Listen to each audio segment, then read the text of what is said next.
Morning children, आज हम यहाँ उपस्थित हैं आपके अगले पाठ के साथ। कक्षा 6 का पाठ नंबर 5, अक्षरों का महत्व। अब अक्षर हम सब परिचित हैं। जब हम शिक्षा ग्रहण करते हैं, पढ़ना शुरू करते हैं, सबसे पहले विद्यालय में हमें क्या पढ़ाए जाते हैं? अक्षर ही पढ़ाए जाते हैं, क्योंकि अक्षर क्या होते हैं? अक्षर से ही शब्द बनते हैं, शब्द से वाक्य बनते हैं। तो यहाँ अक्षरों का होना बहुत महत्वपूर्ण है और किस प्रकार इन अक्षरों की शुरुआत हुई उसके विषय में यह पाठ है। कल्पना करो, सोचो, अगर ये अक्षर ना होते तो क्या होता? अगर अक्षर ना होता तो क्या होता?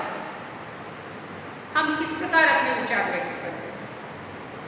मैं आपसे बात कर पा रही हूँ एक भाषा के द्वारा, शब्दों के द्वारा। शब्द अक्षरों से बने हैं। मैंने बोर्ड पर कुछ लिखा है, अक्षरों को जोड़कर लिखा है। अक्षर नहीं थे तो हमारे लिए एक दूसरे तक अपने विचार पहुंचाना कितना मुश्किल था। अब यहाँ हम एक उदाहरण देखते हैं। जैसे कि मैंने यहाँ एक चित्र बनाया, ये क्या है? आपसे पूछूं ये क्या है? आप लोग बोलेंगे बादल।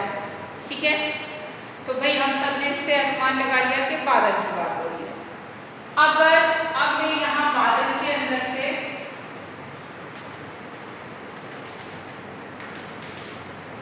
तो आप क्या कहोगे? बारिश हो रही है, वर्षा, बरसात। हर व्यक्ति अलग अलग तरीके से सोच रहा है। कोई कहेगा वर्षा है, बादल है, बारिश है। ठीक, अब अगर इसके नीचे यहाँ पे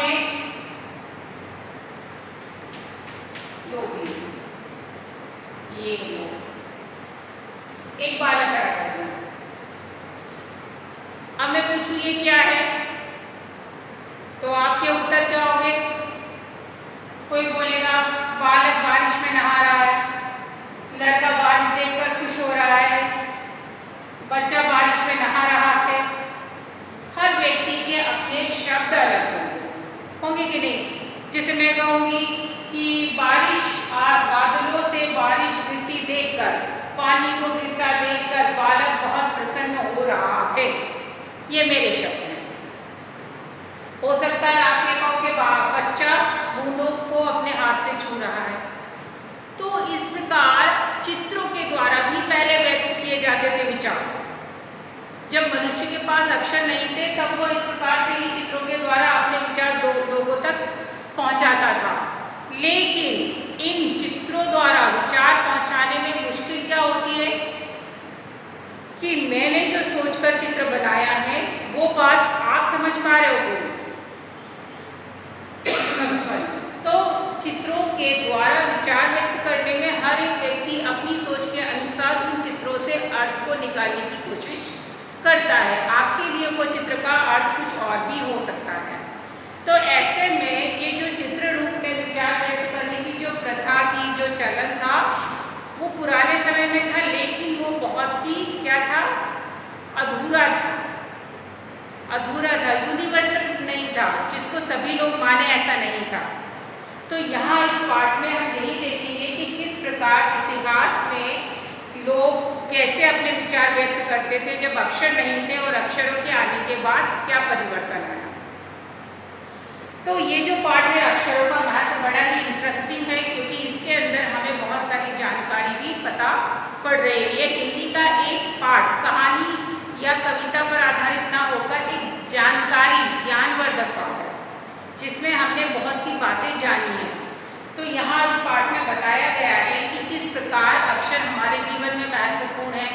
अक्षरों से ही भाषा बनती है और उस भाषा में विभिन्न प्रकार की पुस्तकें छपती हैं, अखबार यानी कि समाचार पत्र छपते हैं, मैगजीन्स यानी कि पत्र पत्रिकाएं छपती हैं, और हमारी ये जो पुस्तकें हम पढ़ रहे हैं, जो लिखा हुआ है, वो सब अक्षरों की मदद से ही हमने लिखा है। इसीलिए अभी अक्षरों के होने से हमारे जीवन में बहुत बड़ा परिवर्तन आ चुका है।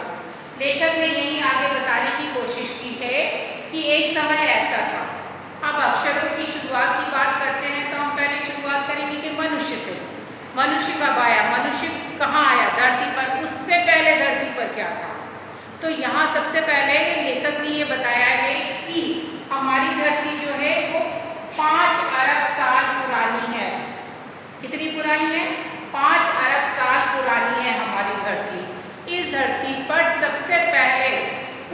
नहीं था, पहले जीवन नहीं था। फिर 2-3 अरब साल बाद जाकर वनस्पति यानी पेड़ पौधे जानवर अस्तित्व में आए।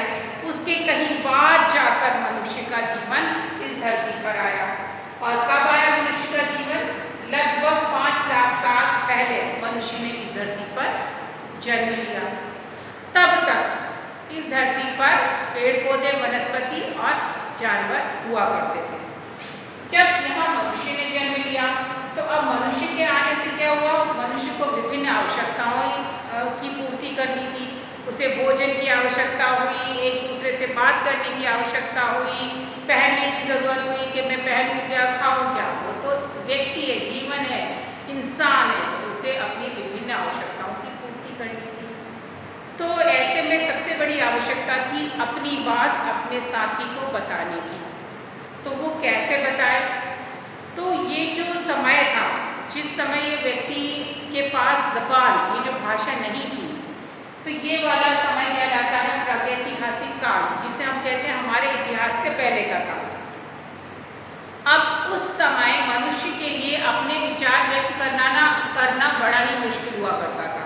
तो ऐसे में वो क्या करते थे? ध्वनि संकेतों का सहारा लेते थे। जैसे आप जानवरों को देखते हो जंगल में, जब वो कई बार आप लोगों ने जैसे जंगल बुक मोगली देखा है, आप देखते हो उसमें काफ़ी सारी जो लोमड़ियाँ होती हैं वो ऐसा मुँह करके आवाज़ लगाती हो मुँह करके, और बहुत सारी लोमड़ियाँ इकट्ठी हो जाती हैं। यानी कि वो आवाज़ के द्वारा लोगों को संकेत दे रहे हैं अपनी जाति के कि आ जाओ, और इकट्ठे होकर वो लोग बात करते हैं। तो वो उनकी ध्वनि है जो वो जानवर एक दूसरे को पहुँचाकर अपनी बात कह रहे हैं। तो ये क्या कहलाते हैं? ध्वनि संकेत। तो ये वाली बातें जानवर उस प्रकार इस्तेमाल करते थे। तो मनुष्य ने भी, आपने देखा होगा कई सारे मूवीज़ में, पिक्चर्स में हम देखते हैं कि इंसान ऊंची जगह पर खड़ा होकर नगाड़ा, बड़ा सा ड्रम है, पीटता है, जिसकी आवाज़ सुनकर आजू बाजू के लोग इकट्ठे हो जाते हैं। तो वो नगाड़ा पीटना, वो आवाज़ उनके लिए किस बात का संकेत होती है? कि उन्हें एक जगह एकत्र होना है। तो ये तो इस प्रकार से ये संकेत थे।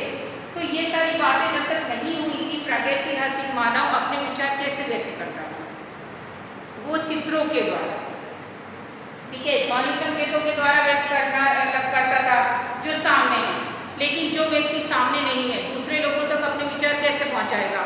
तो उसने चित्रों का सहारा लेना शुरू किया। और यहाँ पर उन्होंने किताब में आप देखोगे, आपको उदाहरण दिया हुआ है कि किस प्रकार, जैसे सूर्य दिया है, ऐसा सूर्य बना के दिया, उसके चारों ओर ये ऐसे लाइनें दी हैं। तो सूर्य क्या है? गर्मी, ताप का द्योतक है। तो इससे उन्हें लगने लगा कि ये उष्णता की या ताप की बात कर रहे हैं। इस प्रकार से उसने विभिन्न प्रकार के चित्र बनाना शुरू किए। और ये चित्र हम कहाँ देख सकते हैं? पुरानी गुफाओं में आप जाओगे तो आप देखोगे कि पत्थरों के ऊपर विभिन्न प्रकार के चित्र उकेरे हुए हैं। और उस टाइम लिखने के लिए उनके पास नहीं होते थे, तो वो तीखे पत्थरों की नोक से कुरेद कर लिखा करते थे। तो इस प्रकार प्रागैतिहासिक मानव ने चित्रों के द्वारा अपनी बात कहना शुरू की। तो ये भाषा का क्या था? प्रारंभिक रूप, शुरुआत थी, चित्रों के द्वारा अपनी बात व्यक्त करना। फिर धीरे धीरे समय बदलता गया, भाव संकेतों के द्वारा उन्होंने व्यक्त किया, चित्रों के द्वारा व्यक्त किया। फिर जब समय बदलता गया तो मनुष्य पहले तो क्या करता था? एक जगह जंगल में रह रहा है, खा रहा पी रहा, वहाँ खत्म हुआ, किसी दूसरी जगह चला गया, खाना बदोश, हाँ, वो हंटर गैदरर जो आप इंग्लिश में बोलते हो, ऐसे करके जीवन जी रहा था। हिंदी में बोलते खाना बदोश की तरह। एक जगह थोड़े दिन रुका, वहाँ का खाया पिया, वहाँ का जंगल, वहाँ की वनस्पति जो भी है, फिर वो दूसरी जगह जीवन यापन करने जाता था। तो वो उस तरीके से रहता था। लेकिन धीरे धीरे उसने ये महसूस किया कि मुझे एक जगह पर रहकर अपना जीवन स्थायी रूप से यानी परमानेंटली कहीं एक जगह सेटल होना है, रुकना है, घर बनाना है, वहाँ रहना है। तो उसने इस प्रकार से 6000, उसने कब रहना शुरू किया? उसने धीरे धीरे स्थायी रूप से रहना शुरू किया। कब? 10,000 साल पूर्व। 10,000 साल पूर्व उसने गांव बसाने शुरू किए, एक जगह पर इकट्ठा होकर रहना शुरू किया। वहाँ पर उसने अपने स्थायी रूप से रहने के लिए, खाने पीने के लिए उसे पौधे उगाए, जिसे वो खेती कहा गया। फिर उसने जानवरों को पालना शुरू किया, जो पशुपालन कहलाया, ताकि इस तरह गाँव का विकास हो। और इन सारे विकास के बीच में उसे ज़रूरत पड़ी अपनी बात को कहने के लिए अक्षरों की। तो 6000 साल पूर्व मनुष्य ने अक्षरों की खोज की। अचानक खोज नहीं है, ये एक लगातार सतत प्रक्रिया का ही हिस्सा था। आप बोलोगे अचानक किसने कर दी हो, कहाँ से खोज हो गई, तो वो एक तथ्य नहीं आप कह सकते हो।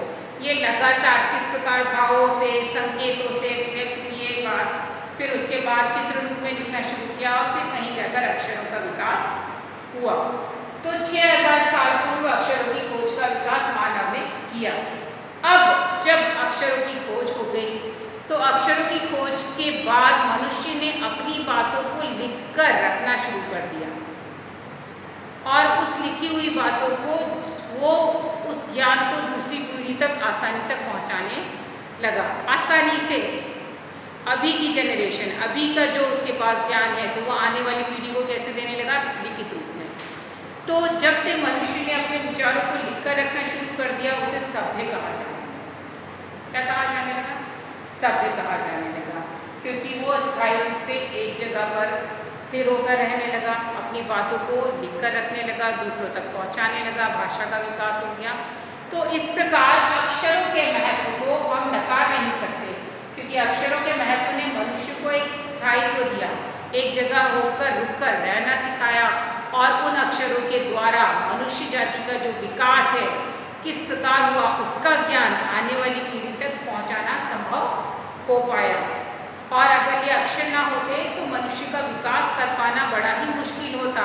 हमारे पूर्व इतिहास का ज्ञान हमें अभी नहीं होता और अभी की बातों को हम आगे की पीढ़ी तक नहीं पहुंचा पाते। तो इस प्रकार इस पाठ के अंदर जो महत्वपूर्ण बातें हैं वो आपको क्या याद करनी है, वो यहाँ पर हमने कुछ पॉइंट्स लिखित किए हैं। इस किताब के इस पाठ को आपको क्या करना है, बहुत ध्यानपूर्वक करना है और रेखांकित करते जाना। जैसे हम कक्षा में हमेशा पाठ को पढ़ते हैं, अंडरलाइन करते हैं, आप रेखांकित करते जाएंगे। वो सारे महत्वपूर्ण बिंदुओं को महत्वपूर्ण बिंदु करके कॉपी में भी नोटबद्ध कर लेंगे।